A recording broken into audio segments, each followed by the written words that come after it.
morning, Virginia. This is Virginia This Morning.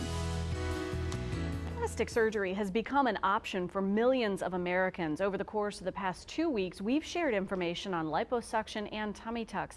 Today, we continue our series with a look at rhinoplasty, which is commonly known as a nose job. Here to tell us more is local plastic surgeon Dr. Isaac Wornom, along with his patient Denise Tormey, who shares her personal story. Good morning to both of you. Thanks for joining us. Good to see you, Jessica. Now, I was getting the full scoop while we were still in our commercial break about your experience, Denise. But first, let's start at the top, doctor, and tell us, what is rhinoplasty?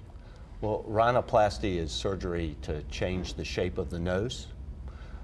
Patients that come to see me for it usually don't like how their nose looks for one reason or another.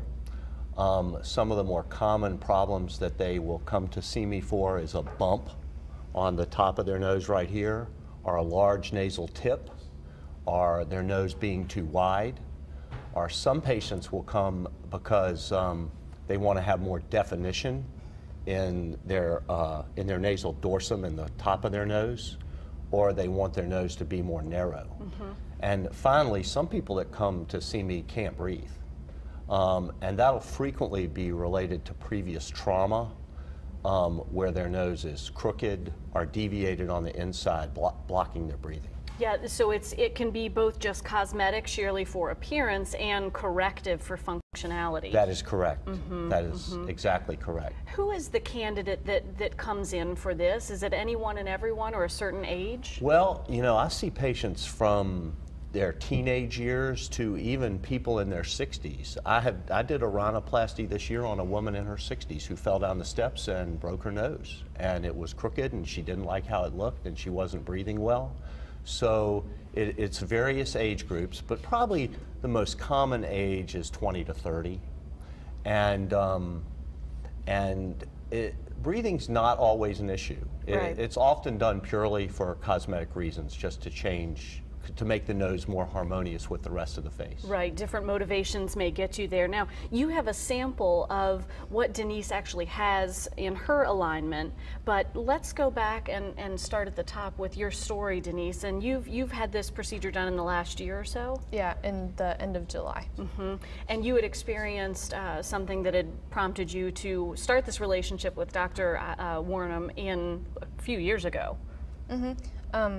When I was 6 years old, I was diagnosed with a pediatric brain tumor called craniopharyngioma, and in order to remove it, during the surgeries, they had to lift up the frontal part of my face, basically. Right. So after doing that twice, that prohibited any growth in my nose. So I was just concerned about how, like, me not having a nose would impact my future possibilities, like in the working world or anything. So. Absolutely, yeah, a very invasive procedure that you went through. So as a result, she wanted to have that experience of doing the correction. We have a few pictures to take a look at, the before and afters. Now, this is you at what age, Denise? I was probably 14 or 15. That's correct. And that's before. And then this is also, I guess, the frontal before. Correct. And then here are the afters. So this was within the last year or so? Yeah, that was a few weeks ago that those were taken. Yeah, completely different appearance there. And obviously one that you're very happy with? Yes. Yes, yeah, you look great. You really Thank look great. And I'm just amazed, you showed us this sample, doctor, of what it is that actually creates this structure. Right. This is a material called MedPore that it's porous polyethylene. Denise's tissue actually grows into this. It's implanted into the dorsum of her nose. Denise, do you mind if I show them where it is on you? Sure. It's implanted right in here. Okay. Through an incision inside the nose, so there are no external scars.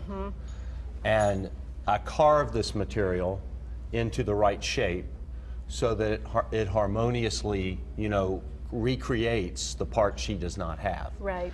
The other option here, Jessica, is the use of a rib graft or a piece of bone from her skull, which could be done. it's more complex. It involves more surgery, and it's also more expensive. Absolutely. Yeah. So if insurance is not covering these things, and it doesn't always do that, that can sometimes be an issue. Yeah, I have 1,001 more questions for you. We have to take a quick break. Thank you for sharing your story with us, Denise. You look fantastic. A lot of work goes into this and a lot of things to consider, so thanks for your time too, Doctor. Appreciate it. You're welcome. If you're looking for a great tasting dessert to make for your family, you've come to the right place. It's a